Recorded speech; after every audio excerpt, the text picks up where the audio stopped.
Olá, pessoal. Nesta sexta quinzena, nós vamos falar sobre geometria plana, tá? A gente vai mudar um pouquinho sobre o conteúdo que nós estávamos trabalhando, né? Que é a parte da matemática que a gente trabalha, né? Com a aritmética, com a álgebra, e nós vamos trabalhar agora com um pouquinho de geometria, que é aquela parte da matemática em que a gente trabalha com figuras, né? Então, para a gente poder entender um pouquinho tudo isso, a professora preparou a nossa aula dessa quinzena exclusivamente falando sobre geometria plana, tá? Então, nós vamos retornar um pouquinho no tempo e a gente vai utilizar a história para a gente entender um pouquinho a origem e a necessidade da geometria plana no nosso dia a dia e o uso dela na matemática, tá? Então, originalmente, a geometria ela foi um nome que os gregos eles deram a parte da matemática que estuda a medida da Terra, né? Então, porque a palavra geometria ela é dividida nessas duas partes.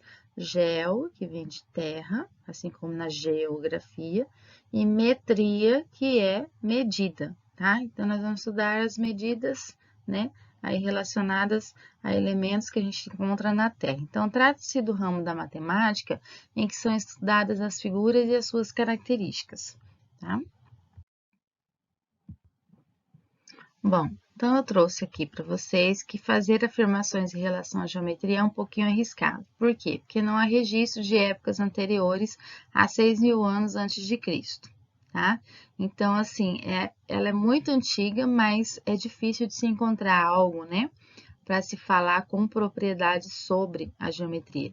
Então, o historiador grego Heródoto, que viveu no século 5 a.C., ou seja, 500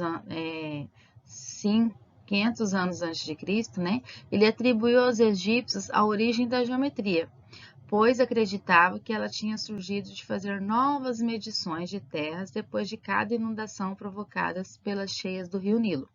Então aqui, ó, a gente tem que quando o Rio Nilo ele transbordava, o que que acontecia? As demarcações de algumas propriedades, elas desapareciam, né? Porque os donos de terra, eles delimitavam o espaço que cada um podia ter na margem do Rio Nilo para poder plantar, né? Já que era um lugar considerado de terras férteis.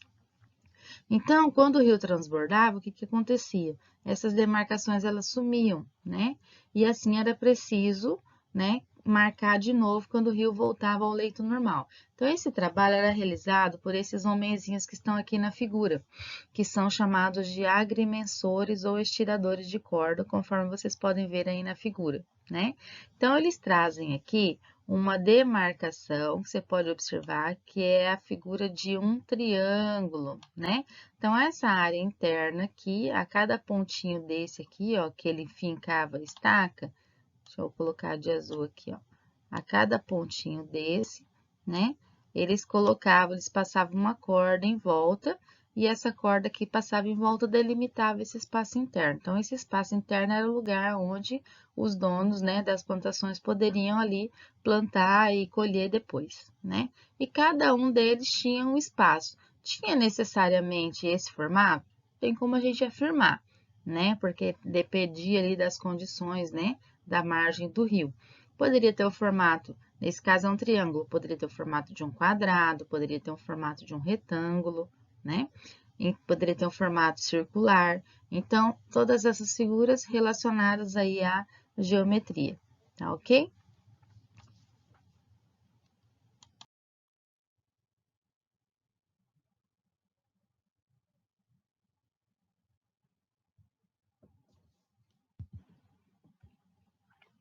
A ideia mais aceita atualmente é de que a geometria tenha nascido da necessidade de resolver problemas práticos, quanto da observação e reflexão sobre números de grandezas e formas, né? Então, assim como houve a necessidade de se criar os números, né, para poder fazer aí, né, o uso da matemática de uma forma mais, né, mais prática, então o uso, né, da geometria fez-se necessário aí com o passar do tempo também, né? E isso foi feito através do quê? Da observação e da reflexão em cima dos próprios números, né, das grandezas, né, e das formas que o homem tinha ao seu redor, tá?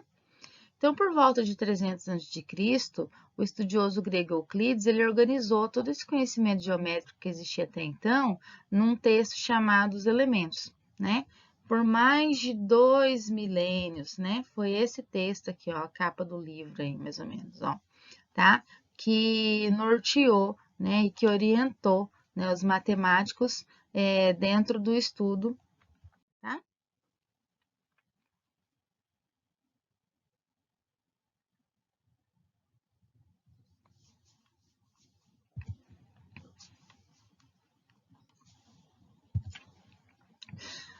Aí eu pergunto para vocês já tiveram alguma ideia intuitiva? Então, o que que é uma ideia intuitiva? Tá? Ter uma ideia intuitiva é você ter uma percepção imediata sobre alguma coisa. Então, quando a gente observa o mundo à nossa volta, a gente consegue formar algumas ideias intuitivas na nossa mente, e a gente nem percebe, né? Na geometria, algumas dessas ideias, elas são intuitivas. Algumas delas são o ponto, a reta e o plano. Então, vamos conhecer aqui cada uma delas, tá? Quando a gente olha para o céu e a gente enxerga uma estrela aqui da Terra, então cada estrela que a gente olha lá para o céu, tá, ela nos dá uma ideia intuitiva do quê? De um ponto, né? Porque a gente está tão distante do céu, né? Olhando daqui da Terra, que a gente não consegue ver a dimensão da estrela como um todo. Então a gente consegue visualizar ela como um pontinho, né? Se a gente observar a corda de um berimbau, que é aquele instrumento usado na capoeira, se esticarmos bem essa corda, isso vai dar a ideia para a gente do quê? De uma reta, tá? Assim como se eu pegar e esticar um barbante, né? Se eu olhar aqui, ó, para quê? Para uma régua, a gente vai ver que ela tem um formato reto, né? Ela não é curva, ela é reto, tá? E a superfície do campo de futebol. Se você olhar para a superfície do campo de futebol na altura aqui dos seus olhos, ou dependendo da parte superior que você se encontra, você vai ver uma superfície plana, né? E a superfície plana, ela está presente aí no nosso dia a dia em várias situações, né? Quando nós colocamos o nosso caderno sobre a mesa para estudar, então o tampo da nossa mesa nos lembra aí uma superfície plana. Quando a gente vai escrever no nosso caderno, a folha do papel do nosso caderno é uma superfície plana, a tela do nosso celular é uma superfície plana, tá? Então, a gente tem várias aí ideias relacionadas, né, a plano, tá bom?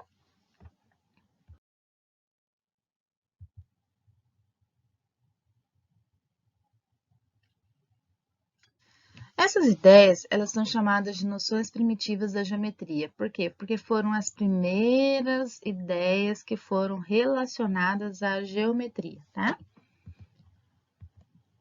O ponto, gente, ele não possui dimensão, tá? Ele é indicado por letras maiúsculas no nosso alfabeto. Então, não tem como a gente pegar uma régua assim, vamos medir um ponto, né? Então, ele não possui dimensões, tá? Então, aqui eu trouxe para vocês, né, geometricamente mostrando para vocês essa ideia intuitiva aí de ponto. Então, ó, na matemática ali, né, a gente mostra usando aqui um modelo matemático de ponto, né, um modelo geométrico, que ele é representado por esses pontinhos que estão aqui, ó, o vermelho, o preto e o verde. Então, quando a gente fala de ponto, ó, pode ver que o ponto está representado com a letra A maiúscula do nosso alfabeto. Então, ponto A, ponto D e ponto L, tá? Quando a gente tem aqui uma figura constituída, ó, uma figura com um ponto, uma figura com 4 pontos, né? E aí a gente observa aqui figuras com infinitos pontos, que é o caso dessa figura que está em verde e o caso dessa figura aqui, que se você observar ela, ela tem um formato tridimensional, né? Ou seja, ela tem 3 dimensões, ela já não é uma figura geométrica plana, tá?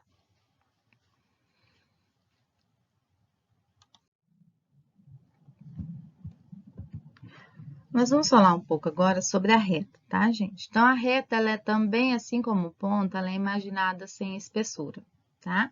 Então, a gente não consegue medir uma largura de uma reta, tá? O que a gente pode fazer é tentar mensurar, às vezes, um comprimento, mas esse comprimento, ele não é da reta inteira, tá? Nós vamos ver isso aqui um pouquinho mais à frente.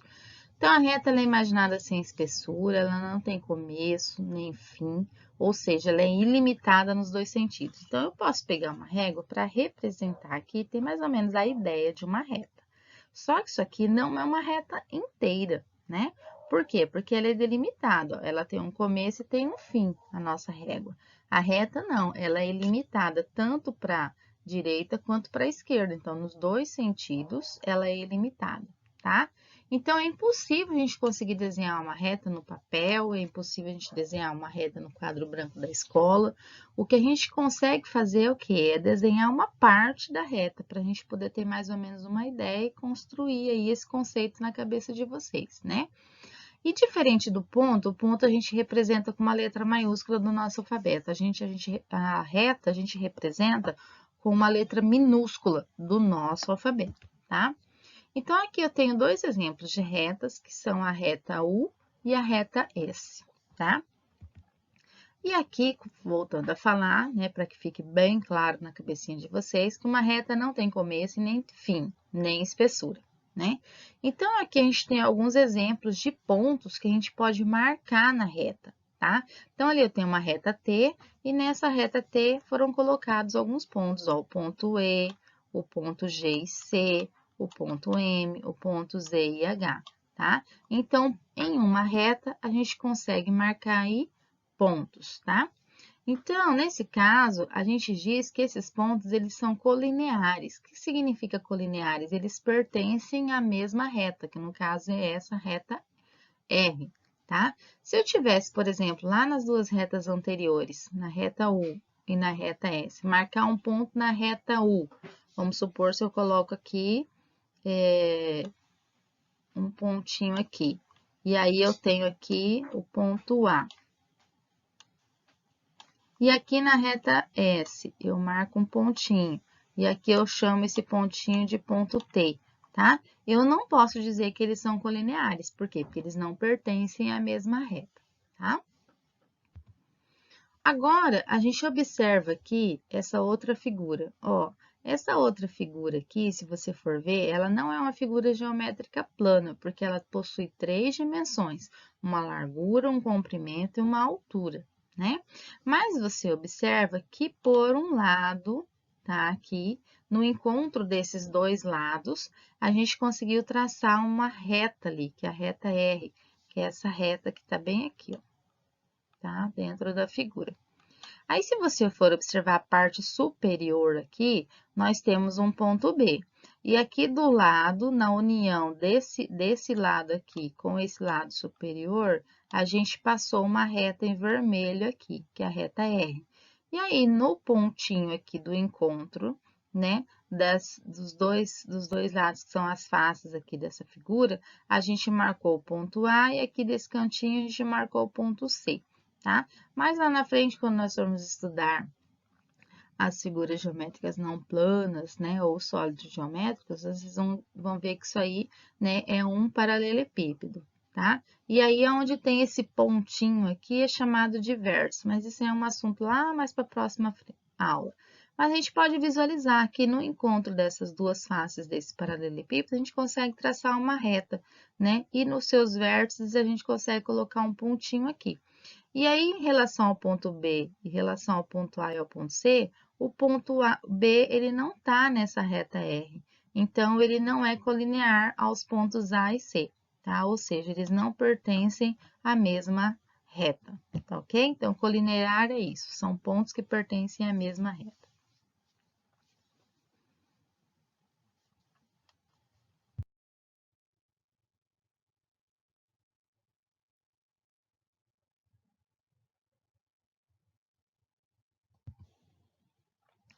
Já o plano, gente, ele é imaginado sem fronteiras, tá?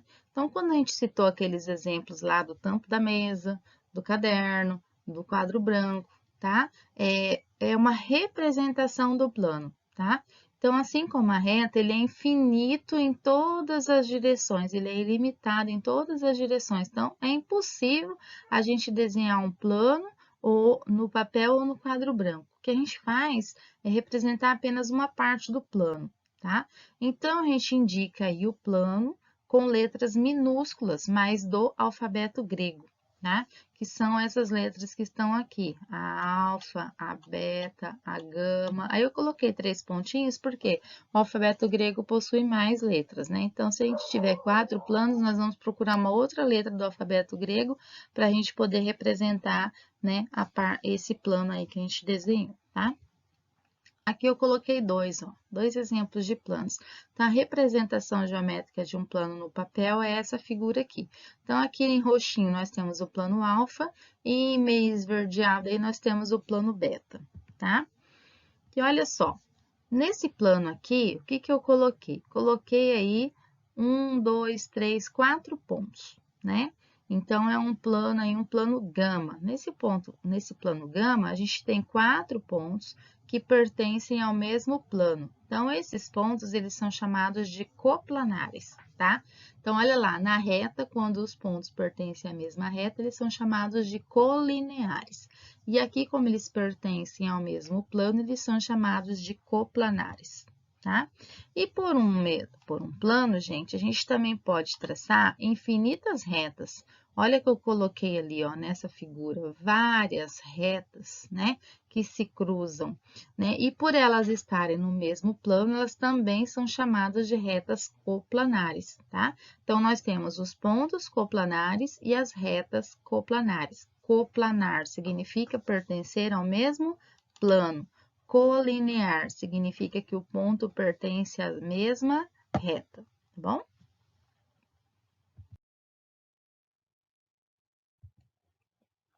A gente vai estudar, dentro dessas 3 noções intuitivas que a gente viu aí, a mais específica que a gente vai estudar com maior detalhes é a reta, tá? Então, a gente vai observar aqui duas figuras. Primeiro, essa daqui é que se você colocar lá um pontinho no papel, por cima desse pontinho aqui, que é o ponto P, que está aparecendo aqui na figura, a gente consegue traçar infinitas retas, tá?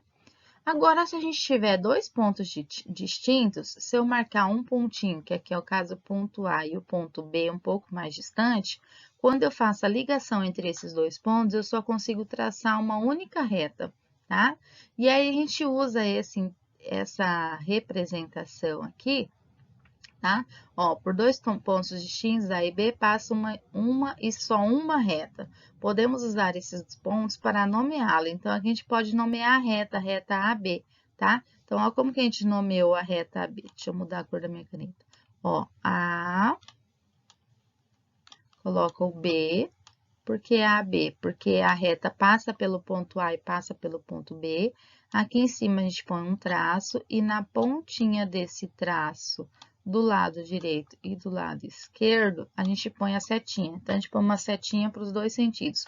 Por quê, gente? Porque é uma característica da reta, ela é infinita nos 2 sentidos, tá? Então, eu posso representar a reta tanto pela letra minúscula do nosso alfabeto, ou se no caso ela tiver 2 pontos, a gente pode nomeá-la com o ponto, né, por onde essa reta passa, começando pelo A, depois pelo B. Fica por conveniência aí a ordem alfabética, tá? Então, olha só.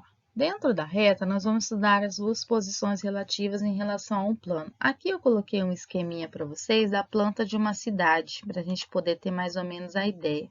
As linhas aqui, ó, tá? Representam ruas, né? Então, você pode olhar aqui a Rua 7 de Setembro, que está bem aqui, tá? Ela representa ruas em relação a quem? Em relação à Avenida da República, em relação à Avenida da Independência, tá? São ruas que não se cruzam, gente.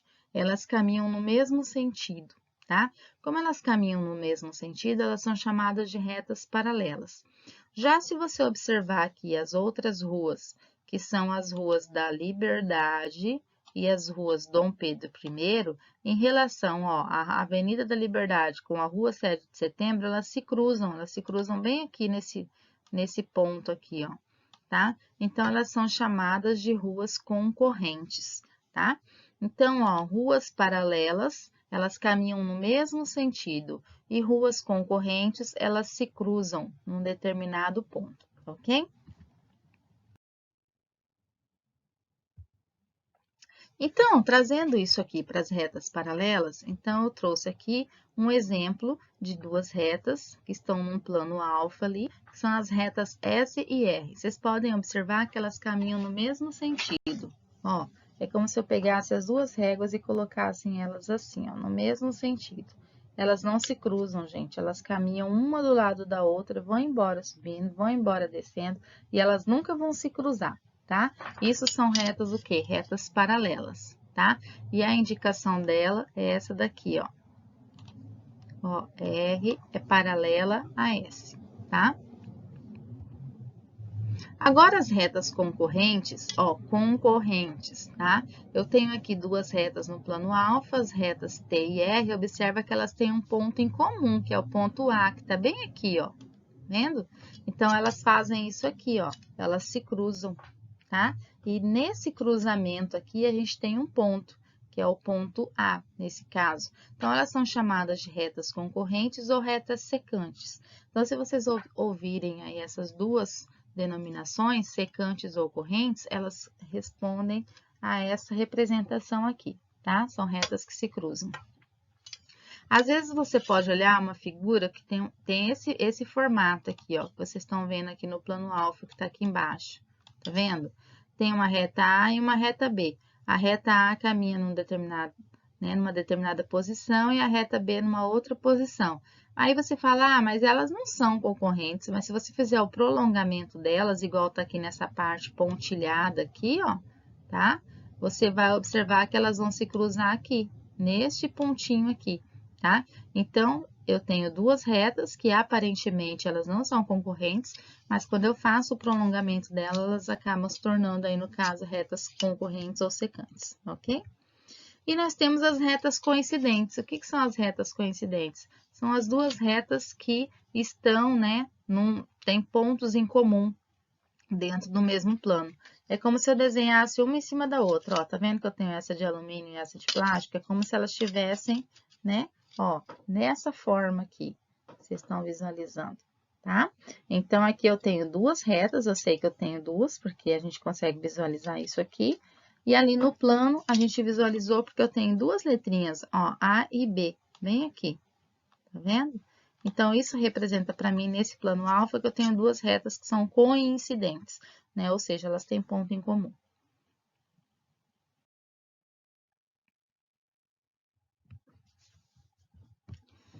Pessoal, a nossa videoaula ela vai ficar um pouquinho extensa, tá? Mas eu gostaria que vocês assistissem até o final, porque vai ser uma videoaula onde eu vou trabalhar toda essa primeira parte aí da geometria antes de vocês fazerem as atividades, tá?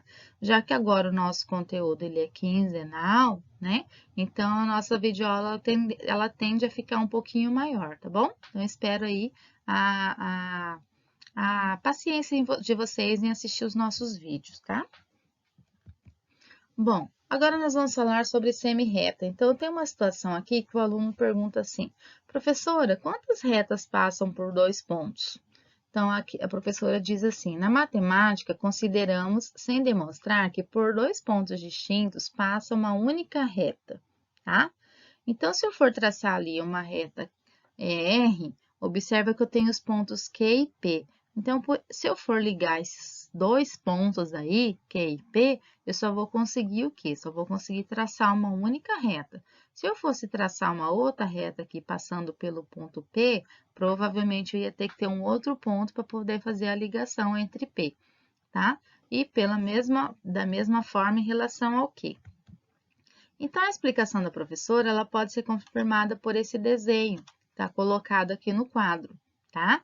Então, você pode ver que a reta R, ela pode ser indicada, se eu for olhar no sentido do ponto Q para o ponto P, dessa forma aqui, QP, tá? Ou se eu for olhar do P para o Q, ela pode ter essa forma aqui, PQ, tá? Então, eu tenho aqui duas retas, desculpa, uma reta só com duas representações diferentes, tá?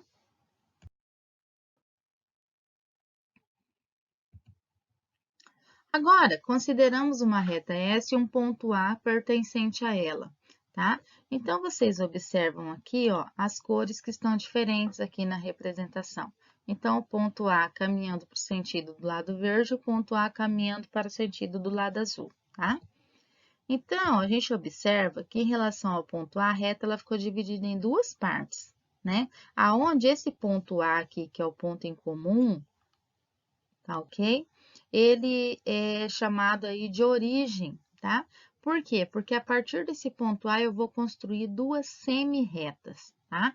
Então, o que seria essa semi-reta? Seria, né, como se fosse uma parte da reta, que tem um começo e não tem fim, tá? Então, começando aqui pelo ponto a gente observa, olha só, nessa figura em vermelho aqui, que caminhando para o lado verde, que agora está de vermelho, eu coloquei um outro ponto, que é o ponto B. E para o lado direito também, que agora está em vermelho, a gente incluiu um outro ponto, que é o ponto C. Então, a gente tem aqui uma, ó, vamos destacar em relação ao ponto A. Considerando do ponto A indo para o ponto B, a gente constrói uma semi-reta AB. Olha a diferença da representação da reta. Lá na reta, nós tínhamos, né, se nós fôssemos considerar aqui pelos pontos A, B, na reta nós teríamos aqui em cima uma setinha para os dois lados, né, com a pontinha para os dois lados. Na semi-reta, não, a gente tem uma flechinha apontando, nesse caso, para o lado direito, tá ok? Poderia ser uma flechinha apontando para o lado esquerdo. Então, nós temos aqui uma origem, começa essa semi-reta, ó, ela começa no ponto A e ela caminha aqui para o sentido esquerdo, passando pelo ponto B, tá? Aqui nós temos agora, levando em consideração o ponto A mais passando pelo ponto C, uma semi-reta que no caso é a oposta à anterior, porque ela caminha no sentido oposto, né? Então, aqui a gente consegue formar, por essas duas representações, duas semi-retas. Uma que tem origem no ponto A e a outra que tem origem no ponto A mais passando pelo ponto C. Tá? Ou seja, elas têm a mesma origem, mas elas caminham em sentidos opostos, por isso que elas são chamadas de semi-retas opostas. Pessoal, nós vamos falar sobre o segmento de reta agora, tá? Lá na semi-reta, a gente estudou ela, por quê? Porque na semi-reta, mais pra frente, quando nós formos estudar ângulos, nós vamos precisar da semi-reta, tá? Agora que nós vamos falar sobre segmento de reta, eu trouxe um exemplo aqui para vocês, não sei se alguns de vocês já devem ter visto, né? Mas isso aqui é um pedacinho de um eletrocardiograma do coração de alguma pessoa, ou seja, isso aqui é feito por um médico cardiologista para registrar a atividade elétrica do coração de uma pessoa quando ela está em repouso, quando ela está quietinha. Então, isso mostra para nós, né? Observa lá, ó, que elas têm um determinado padrão, ó. Vai reto, desce mais um pouquinho, sobe mais um pouquinho, desce. Então, essa linha verde que foi construída aí, né, que hora ela vai reta, hora ela sobe, hora ela desce, né, são segmentos de reta, né? E ela mostra para nós que se ela seguir um determinado padrão, o coração da pessoa tá bem. Agora, se fugir desse padrão, né, algum probleminha o médico consegue visualizar, né, dentro do eletrocardiograma que a pessoa fez, tá? Aqui nós temos também a representação de um campo de futebol, tá? E a gente observa que a gente possui linhas laterais aí no campo, né? Se nós formos olhar o campo como um plano, a gente sabe que o plano ele é infinito aí, né? Em todas as suas direções. Mas se a gente marcar onde ele começa e onde ele termina, a área ali onde o jogador tem que jogar, né? Que é esse tá de verde, a gente observa que a gente possui extremidades, né? Que aqui é o ponto A e o ponto B, né? E traçando aqui um modelo matemático, a gente visualiza que esse espacinho aí, ele tá em cima de uma reta, né? Que no caso aí é a reta R, tá? Que eu coloquei para representar para vocês.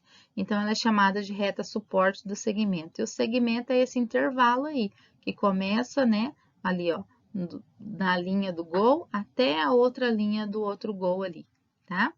Então, para nomear o segmento de reta, nós utilizamos o quê? Os pontos, por onde ele começa e por onde ele termina, né, que é o AB, e a gente coloca um tracinho aqui em cima. Então, essa aqui é a representação no segmento de reta.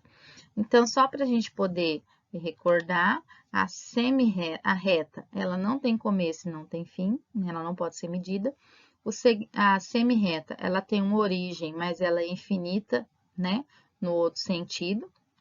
E o segmento de reta, não, ele tem um começo e ele tem um fim, ele pode ser medido. Então, vamos pegar a nossa régua aqui, tá? Então, essa régua aqui de 30 centímetros, ela é um modelo de segmento de reta, porque ela tem um começo e ela tem um fim. Eu consegui medir aqui, eu consegui chegar a uma medida de 30 centímetros, tá?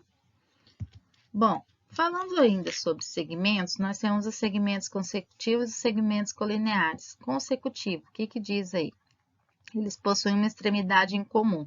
Se você observar os segmentos AB, tá aqui, e o segmento BC, eles possuem uma extremidade em comum, que no caso aqui, ó, se você for analisar AB e BC, qual que é a extremidade em comum que eles têm aqui? É o ponto B, tá? Então, nós temos exemplos aqui de segmentos consecutivos AB, BC, BC e CD, e BD, quer dizer, né? A, B e B. Então, tem que ter pelo menos um ponto em comum entre os dois segmentos para eles poderem ser consecutivos. E aí, nós temos os segmentos colineares, porque eles estão dentro de uma mesma reta suporte, tá? Então, aqui nesse caso, são exemplos de segmentos colineares.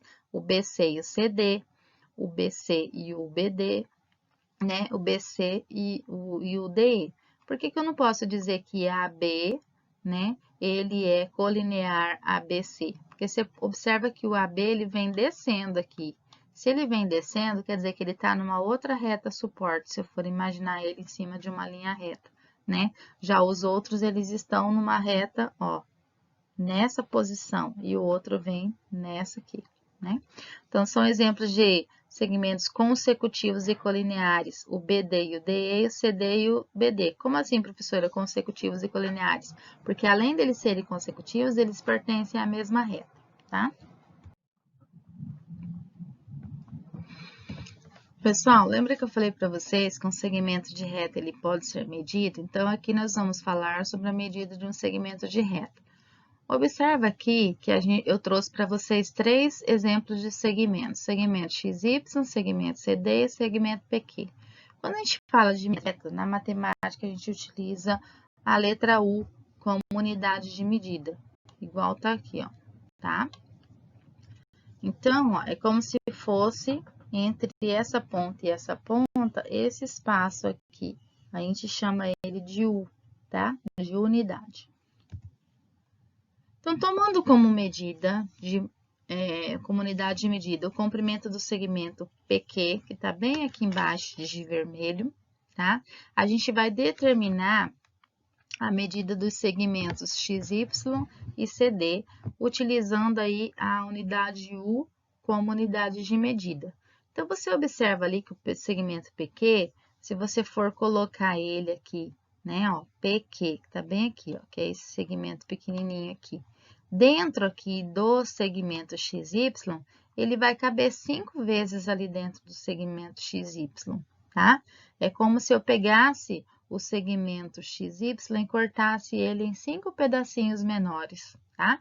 Então, nesse caso, a gente diz que o segmento XY, ele tem como unidade aí de comprimento 5U, ou seja, ele tem 5 unidades em relação ali ao segmento PQ que a gente utilizou para demonstrar anteriormente, tá? Então, aqui a gente tem a medida do segmento CD, tá? Nesse caso aqui, o PQ continua sendo U, que é o mesmo que a gente utilizou aqui, tá? Aqui, ó. É o mesmo que a gente utilizou no exemplo anterior. Mas o segmento agora é outro. O segmento é CD. Ele é um pouco menor em relação ao XY. Se você for observar esse segmento PQ aqui, que é pequenininho, ele cabe quantas vezes dentro do segmento CD? Ele cabe 3 vezes, ou seja, são 3 unidades que cabem dentro do segmento CD. Então, se a gente for considerar agora o segmento AB, CD e EF, nós vamos tomar como unidade de medida o segmento EF. Olha aqui, ó, esse segmento EF que tem aqui já é diferente do exemplo que nós tínhamos anteriormente. Então, se nós formos considerar, então, o segmento EF, a gente vai observar, tá, que para calcular as medidas de AB e de CD, a gente pegou o EF agora como unidade de medida, tá? Então, esse EF daqui até aqui, observa que ele é maior em relação ao PQ usado nos exemplos anteriores. Mas o EF, ele cabe quantas vezes aqui dentro do AB? Ele cabe duas vezes, ó, duas unidades, ó. Aqui, ó, ele cabe duas vezes dentro do segmento AB, né? E aqui o EF, ele cabe também duas vezes dentro do segmento CD, né? Então, com isso, a gente consegue demonstrar que existem segmentos congruentes, ou seja, são segmentos que têm a mesma unidade de medida, que têm a mesma medida, né? Então, eu posso dizer aqui que o segmento, tá? AB, no caso ali, e o segmento CD, né, são chamados de segmentos congruentes. Então, deixa eu pegar aqui e circular para vocês, ó. Então, AB e CD, eles são segmentos congruentes, porque eles têm a mesma medida, tá? Então, é como se eu pegasse a nossa régua e medisse ali o AB e medisse o CD, nós iríamos encontrar o mesmo comprimento para os dois. Então, dois segmentos que têm a mesma medida são chamados de segmentos congruentes. Agora, pessoal, a professora colocou aqui algumas atividades para vocês realizarem em casa, em cima do que foi passado dentro dos slides anteriores, tá? Então, é necessário, assim, que vocês façam a cópia das atividades no caderno e para responder aí algumas questões, voltem no vídeo, assistem o vídeo de novo para vocês terem mais ou menos uma ideia relacionada, tá? Ao que foi falado, para que vocês possam responder aí as questões analisando tudo aquilo que a professora explicou, tá? Então, nesse momento aqui, vocês vão realizar as atividades, não é necessário fazer conta nenhuma, tá? Então, vocês, observação e resposta em cima daquilo que a gente trabalhou anteriormente, tá? Ó, todas as atividades, elas estão nesse modelo, tá bom? Então, para você responder aí as atividades, volta a falar. Volta lá no videozinho que a gente fez, né? E aí você consegue responder todas as questões baseadas na explicação que a professora fez. Se surgir alguma dúvida durante ao completar as atividades, pode me chamar no WhatsApp que a professora responde ou grava um videozinho menor para vocês explicando o que é para fazer em cada um dos exercícios, ok? Beijos e até a próxima aula.